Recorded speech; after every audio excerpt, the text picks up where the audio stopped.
And we're recording. Welcome to the Pursuits of Productivity podcast. I have a very special guest with me today. None other than John Burrow, uncle of Joe Burrow for the Bengals, kind of crazy, as well as my perspectives on organizations in society, a professor. He has his hand in a bit of everything. He's involved, what was it called again? He's involved with a new startup. May I mention it? Sure. MSKI, is that how it's pronounced? MSKAI. MSKAI, which is a bone imaging and diagnosis tool used for spinal care, was it? Yep. As well as chairman of multiple nonprofits and a consultant and all around really cool guy. So that's enough of me presenting you. I'd just like to hear, where'd you get started? I know you graduated from Ms., you played football and studied mathematics, but from there. Yeah, I'm from Mississippi. Signed a football scholarship at University of Mississippi, Ole Miss. Went there, played 4 years, got my Bachelor of Science in Mathematics. NSWC, Naval Surface Warfare Center Dahlgren Division, was recruiting mathematicians and engineers. And I interviewed, liked it. They flew me up here. And so I've been here since 1983. Virginia or Spotsylvania specifically? Spotsylvania, really. I mean, I lived in the city for 2 years. Fred? Fredericksburg. My wife and I, we married in 1983. How old were you at the time? 23. So anyway, we love it up here. It's been a wonderful experience. I'm actually from Fred originally as well. All right. From the ages of 0 to 5. And then we moved to Warrenton, where I went to school. Okay. And now I'm back here. Yeah. Well, we got 4 kids. It's been wonderful, and we absolutely love it. So it's good to be at the university now, and it's fairly close to my house, and so it's working good. Yeah, right, very convenient. So what exactly did your first out-of-school work look like? Like, what was that like, the whole onboarding to the work of it? Yeah. Responsibilities? Well, they have a fairly structured onboarding process at NSWC Dahlgren Division. What does that stand for? Naval Surface Warfare Center Dahlgren Division. Right. They're a warfare center lab within the Department of Navy. There's 13 or 14 nationally. They concentrate on surface Navy types of technology. Surface Navy being like the coast? Or? No, ships. Oh, like the top of the ship? Big ships. No, the whole ship? The cruisers, destroyers, frigates, carriers, and amphibs. So they do the design for those ships and then put them into production? Principally in the weapons system area. So like missiles? Yeah, a little bit of everything. A little bit of everything. Yeah. So, and then they have an aviation community, which is over in Pax River, and a submarine community, which is up in Newport, Rhode Island. So we came on, had a 2-year training period, was fortunate enough to be brought on the Aegis program, which is frankly one of the most advanced warships in the world today. Nice. And so we came on, we did training assignments, rotations. 2 years later, we come back to our home branch, and so you get well-rounded about all the work that's going on the base. You kind of understand the policies and the processes, and you hit the ground running. So it was wonderful for me. Right.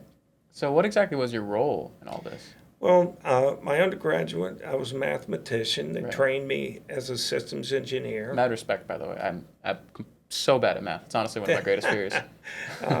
Well, I was fortunate. I was pretty good at it. And then, so they just, they teach you how to, we did everything from design to test to fielding. Right. And it was a lot of fun. So with the design aspect in that time period, when were you serving? 83 through, I retired in 2017. Right. And I was civilian. So oh yeah, so you Yeah. wouldn't be serving really. Right. Well, it's still serving. Still service, Just, absolutely, yeah. Just yeah. not like titularly. Right. But so what exactly were your responsibilities? Were you managing? Were you designing? A little bit of both? Did you start in one and work your way up? Yeah. Listen, well, you've heard me say in class, I'm a believer that you've got to develop technical depth in whatever field that you're in. Right. Specificity. So tried to stay technical as long as I could. That's like your forte? Yeah, well, that's what I enjoy doing. Right. And then eventually I got into a position that I became a division head, and then I progressed from there to a department head, and then kind of moved up the ladder from there. Right. But I like to think that the first 17 years of my career were technical, so Right. it gave me a good foundation. So you're an expert.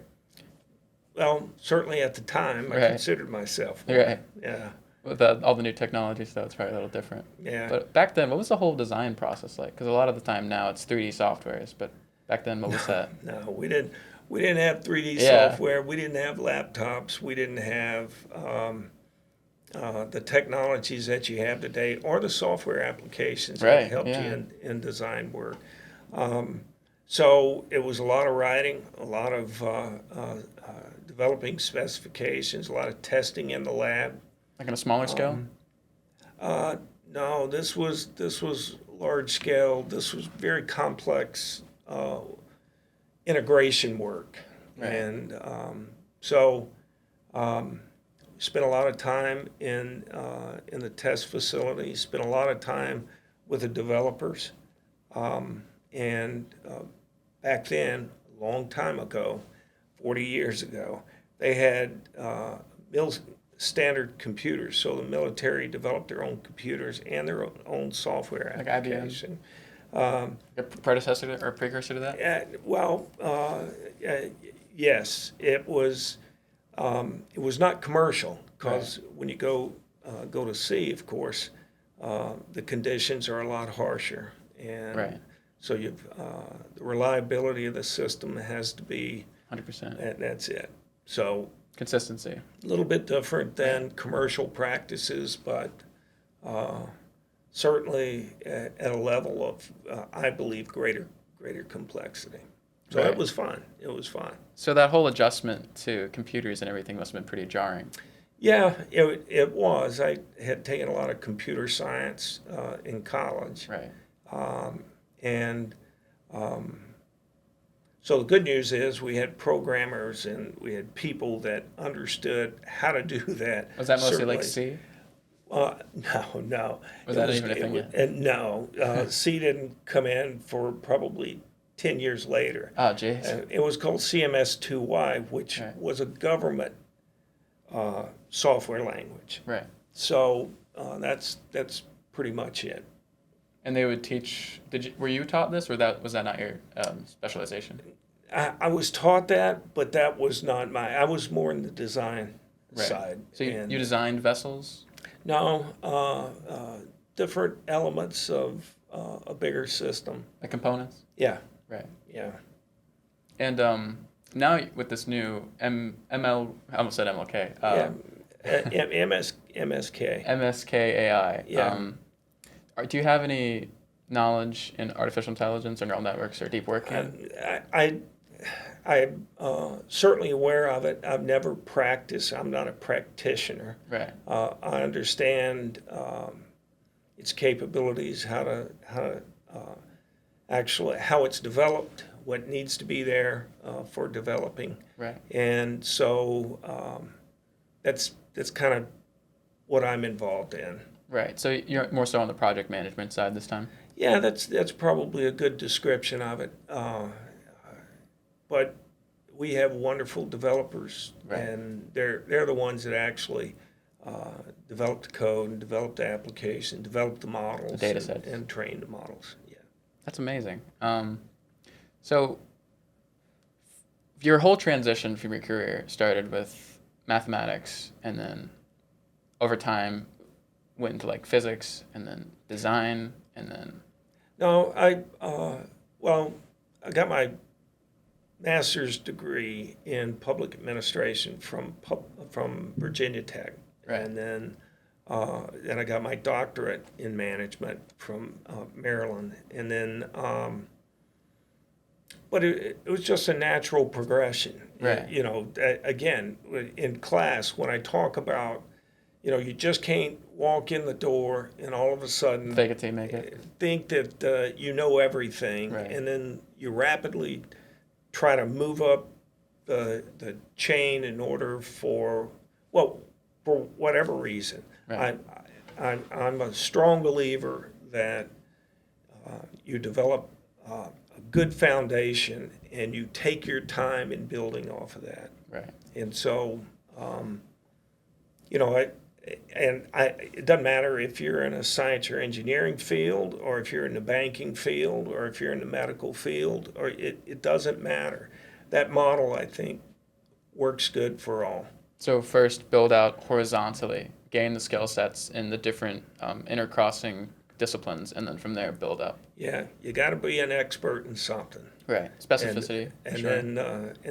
then you grow from there. You gain more experiences, more opportunities. I encourage all of my students and anybody that'll listen to me Right. to pursue a master's degree and maybe even a doctorate. But education combined with experience provides really, I think, a powerful combination for success in whatever career field you choose. Absolutely.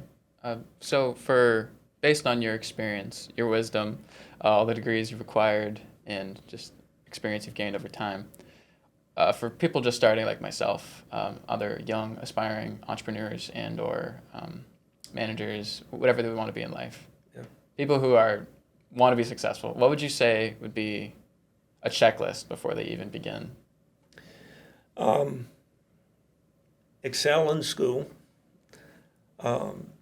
develop critical thinking skills, be analytical, know how to, especially today, how to kind of understand all the information and data that you have to help make more informed decisions. Right. Get experience, and I just don't. I think academic foundation is critical, but as I said earlier, I think experience is really the two combined are just powerful. Right. Too many times do people not want to take the time to get the experience and live off of their academics, Right. or they neglect their academics Try to get it. and try to get it in experience. Right. And I think either one or the combination of the two is what's important. Right. So I'd also, try out. There's a lot of students, I meet with a lot of students that kind of talk about what the future career is. Well, the fact of the matter is I didn't even know what I wanted at 22 years old. Right. It just so happened I had this opportunity and I pursued it and I fell in love with it. Right. It's kind of fell into your lap.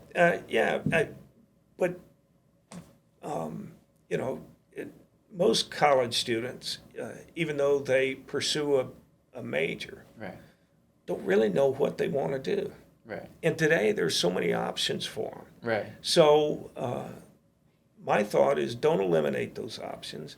Don't narrow in on something that the first time you try it out, you say, oh my God, I just wasted all of this time in college. Get out there and look at a little bit of everything. Right. Narrow down your choices as opposed to make a choice and then Commit to the point.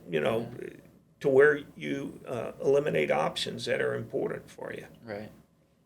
So, I myself I've heard that pretty much that same thing, in that you shouldn't close things off. You should always view your options and not get so myopically focused on your course of study, whatever you're studying in school. Right. But I've been interested in trying to pursue entrepreneurial paths whilst I'm in school, specifically in this whole new sort of industry that's been popping up in the last 10 years, Yeah. especially with the rise of social media platforms like Instagram, Yep. Facebook, YouTube, all that jazz. Yeah. Social media marketing, and running an agency to service these up and coming entrepreneurs, brands, whatever it may be, to get their message out there, whether that's through improving their SEO on their websites, web design at all, or managing their social media pages, or even generating content for their social media pages. So in order to start offering the service, do you think that you need sort of credentials for this, or seeing as it's such a new industry, you can just kind of rough it out? Yeah. No, well, there's nothing wrong with trying to rough it out. Right. There's nothing wrong with trying and failing. I would argue that you learn more in failing than sometimes you do in succeeding. So, I would encourage people to get out there and give it a try. However, I think that the whole idea of social media, online marketing. I think that's getting fairly mature, and although that's probably a really good foundation, you can make a good living doing it if you're successful. Right. But I think something's probably around the corner that's gonna kind of leap this in another direction that you got to be aware of. So if you're going to go into this field and you're going to trial and error or work for somebody, there's always an opportunity for innovation and for this kind of next generation of social media and marketing and things like that. Right. And so spending a lot of time trying to learn what already exists is great. Right. But it's not what exists that's going to be the future. Right. And so you got to be on the lookout for what that is. Develop those skills, pursue those opportunities, and that's where I think. And I wish I could tell you what it is. I can't. But I could tell you these things come in cycles. Absolutely. And we've been on this social media cycle for some time. Yeah. Well, I'd argue that this that aforementioned next big thing coming is artificial intelligence, which you seem to fully grasp and are starting to leverage in your own startup. Yeah. But, I agree with you. Right. I agree with you. I think a lot of people are scared about it. Job obsolescence. Yeah.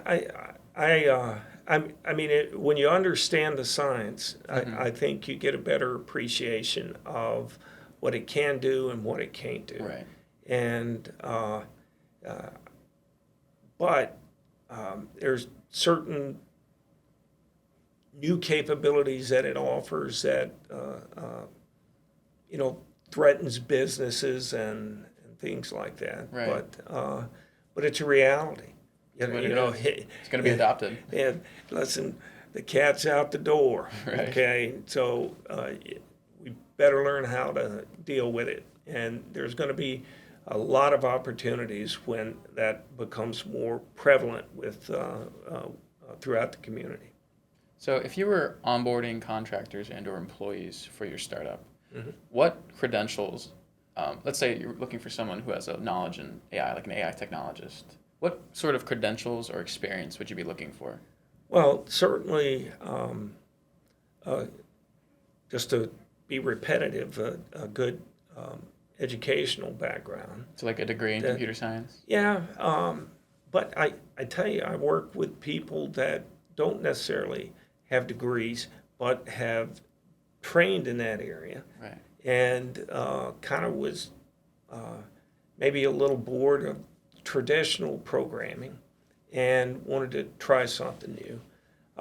But again, competence in their field, willing to learn, understands the details of what it is that they're trying to. All of those are factors. Good person, good people, Right. and willing to try and fail. Those are at least to me, those are good ingredients for people that you want to hire. So tenacity, moral fiber, and a portfolio demonstrating capability. Yeah, yeah, and yes, and their ability to work with people in a team environment, Right. both on site if they're all there, but also in a virtual environment, which is kind of new. And your generation seems to understand it a lot better than mine. Remote working. Yeah, but you know, for you to be successful today, it's not going to be in one place in one town. You're everywhere. You at a national level or at an international level. Those are relationships that you got to build. So building international relationships through these new tools. Yeah, yeah. I mean, there's sometimes I think that we kind of believe that we know it all. It's not true. No, it knows. So the more people you can interact with, the more you can learn. The more you can learn, the more you can be effective. Right. You know what they say, your network is your net worth. That's it. That's right. It's not what you know, too. Yeah. But regarding onboarding / bringing people into your team, what sort of credentials and from what institutions would you say are the most, like, yes, that's my man? Yeah.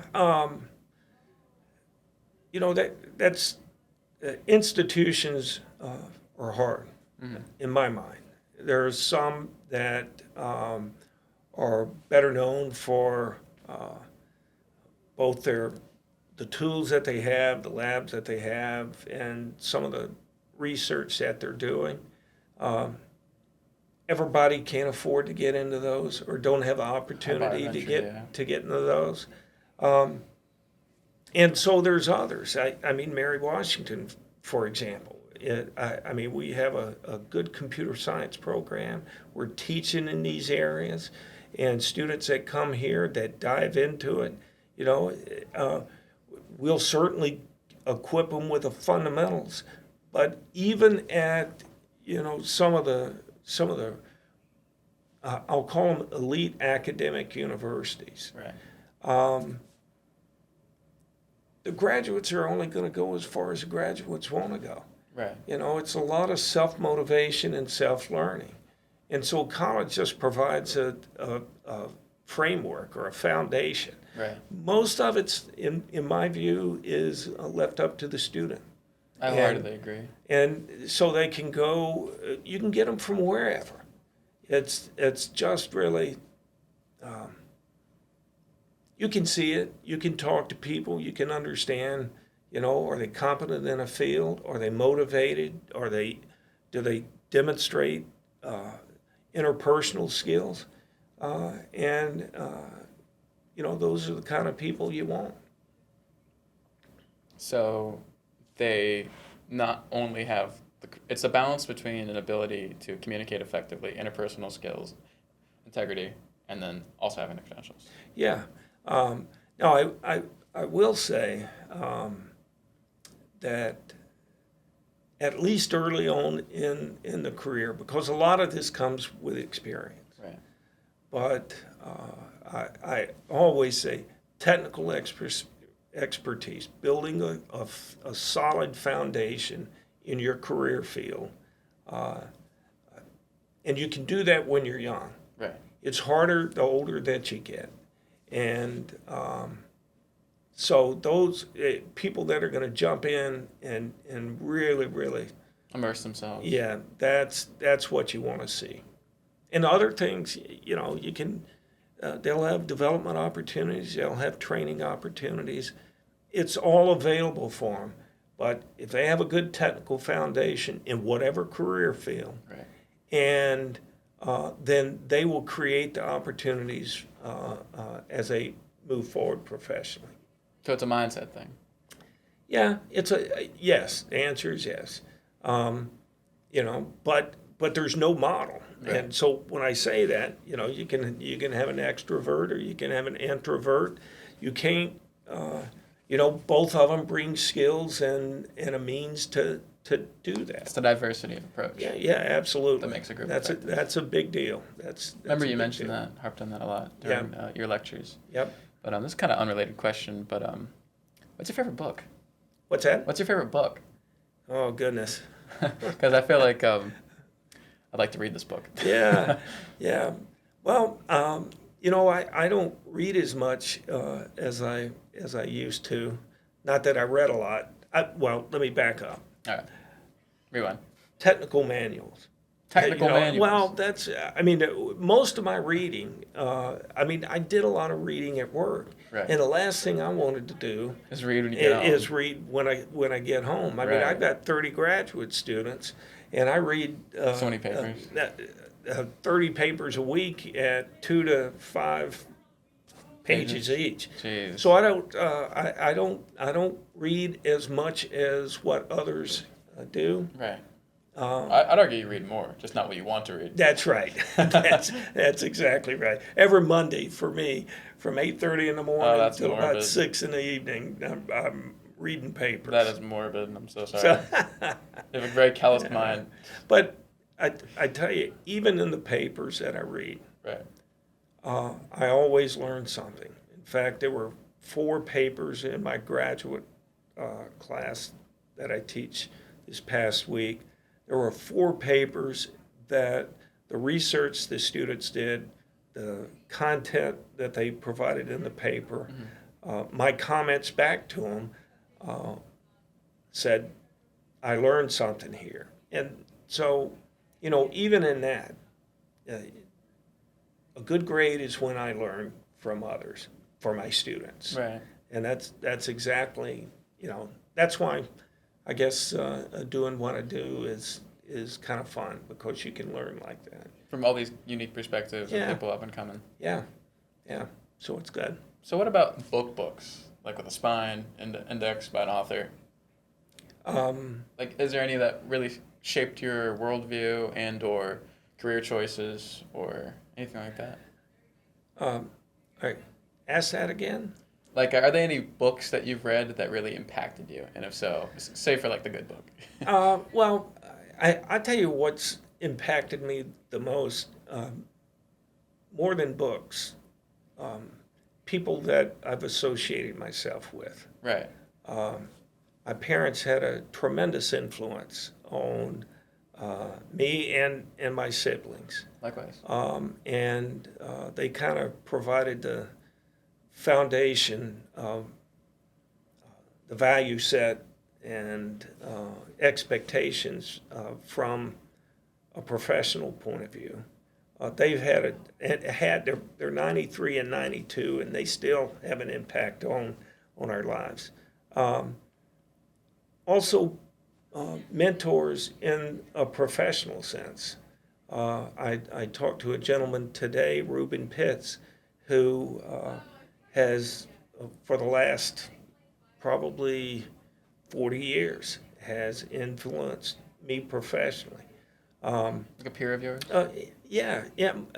I wouldn't call him a peer. I'd call him people that at least saw work in progress and reached down and kind of helped me develop professionally, gave me opportunities. There's a Navy captain called Paul Richardson, who, as a naval officer and then as a civilian, he a big impact on me, and former Admiral Tom Bush. Those people, that recognize skill sets at times that I didn't recognize. Of yourself and your own? Yeah, I didn't. They would throw me out in the water and tell me to swim, kind of thing. And they knew you could. Yeah, they did. I didn't. Right. And so, at times they would reach in and kind of pull me out and say, "Hey, you're swimming in the wrong direction," or you throw you back in. Yeah. And so, there's influences to me are more from the people that that I've associated with more so than anything else. Right. So just people you've interacted with in your life. Yeah, yeah. I think in the end, that's what's going to have the biggest impact. Right. Man, I've heard this quote that I forgot who said it. I'll probably butcher it, but all problems are interpersonal problems. And like the whole function of business is to solve personal problems. The whole function of any organization is to solve some sort of problem a person is facing. Yeah, well, I would agree with that. I wouldn't necessarily say personal problem, but I would say solving problems, whether they're technical problems, whether they're social problems, whether they're business problems, that to me is what ought to motivate people. Right. And it certainly motivated me. If I had a hard problem to solve, I enjoyed trying to solve it. I didn't always solve it. Right. Sometimes I failed miserably. It's the pursuit that's noble. Yeah, but again, I emphasize failure is a fact of life. As long as you learn from it, and I can guarantee you, there's always opportunities to learn out of failure. Right. And so people ought not be afraid of that. They ought to take it on. I try to fail as often as humanly possible. Yeah, well, see, I think... At least I think so. Yeah, well, I think that's a good thing, Right. as long as you get back up and try it again. So I remember you mentioned that society is all about solving problems. What problem set would you say is the most problematic, like difficult to solve in our society? Oh, goodness. I know that's a big one. That's a hard one. You think it more so has to do with economic, or is it philosophical, Well, I think logistic? Economics, the economy itself. You got a good economy, people are happy. Okay, things happen, money flows, people have jobs. And it's a lot more complicated, I think, than people realize. Right. We tend to simplify it. But it's people kind of behind the scenes that are turning knobs and trying to get this thing to where it would, where it's working efficiently Right. and optimally. So if the economy is good, whether it's at a national level or a global level, things happen in a positive way. Right. But it's not simple. And that ought to, certainly for our political leaders, ought to be a major driver for them. Right. I think when you talk philosophy, I just think there's goodness in everybody, and I believe we ought to be more receptive of other people, more aware. I think ignorance starts to become a problem. Right. And so making people more aware and understanding and have empathy in whatever domain that there is a hard problem to solve, Right. but an important problem to try to solve. Right. I'd say a lot of the problems stem from not people per se, but I'd say the system's built around the people, because there's been little loopholes that allow, like corporate interest in general, like especially with pharmaceutical companies and big pharma. Yeah, well, most of the time they operate within the policies and regulations that the government sets. Yeah. And so, getting back to the economy, it's a balance. And so, on one hand, you don't want to overly regulate, Right. or establish policies that are not good for these businesses. Right. You want them to make a profit. Right. You want them to make a good profit, and you want them to continue to solve health problems, employ people, discover new science or new technology. You want that to happen. The balance is, at what point do you give too much freedom there Right. to where people take advantage It starts of it. incentivizing malicious business practices. Yeah. Things that, are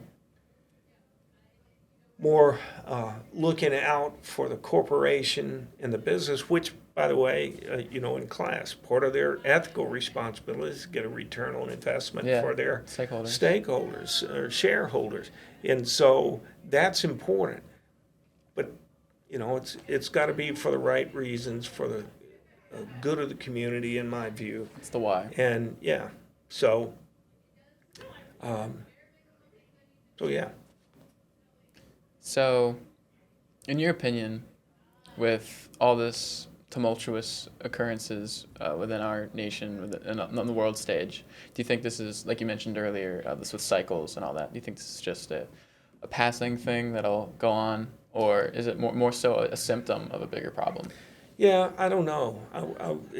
I wish I knew the answer to that. Yeah. If you look back over history, you have hard times and you have good times. Hard times make soft men. Or hard times make hard men. Hard men make good times make soft men. Yeah. So it's hard to tell. Right. I just pray that our leaders and the national leaders have more tolerance, gain more wisdom, understand, that not in my life, it's certainly in my lifetime, we're all going to be part of the same planet. Right. And you need to kind of learn how to. Up. You gotta learn how to work and live with people. Coexist. For the good of the country, for the good of the world. I know that seems a little, overly optimistic, but That's true. Yeah, well, yeah, if you narrowly focus on these little things, you're not going to see the big picture. If you don't see the big picture, then we talked about in class, right? Kind of this longer term vision. You gotta have one. You gotta work towards it. Right. So. Well, closing out here, if you had 5 commandments you could give to your past self about how not to lose hair, how to perform best, just overall for personal life, work life, even spiritual life, what 5 things would you tell your past self? I'd say early on, be more open to others' ideas. Right. Be aware of cultural differences. Because remember you mentioned overseas that you accidentally offended people. Yeah. I mean, it's just ignorance, on my part, but that, comes with experience. To be willing to move into different positions and to kind of learn new things and build off of your past experiences. And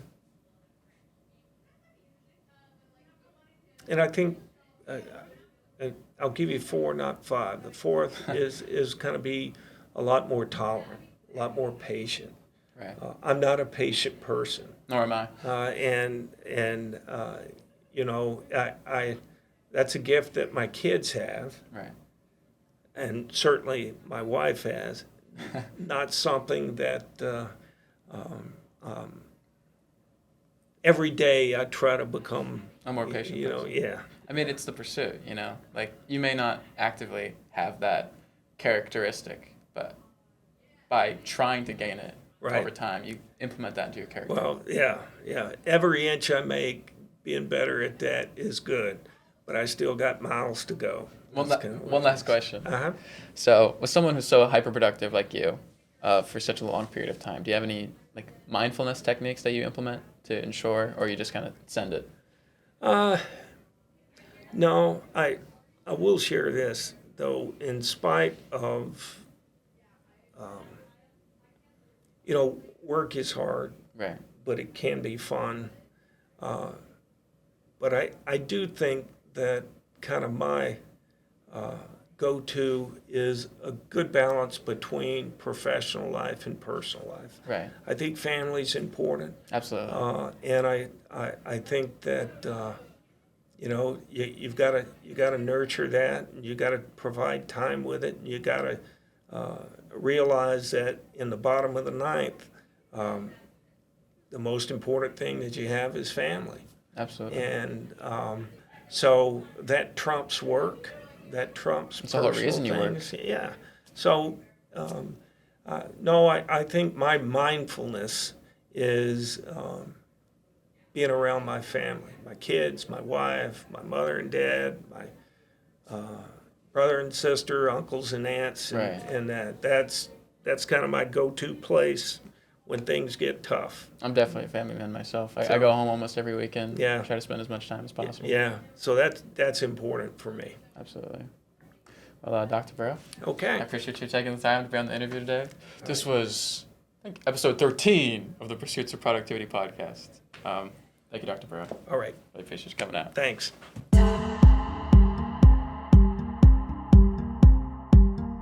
Pursuit of productivity.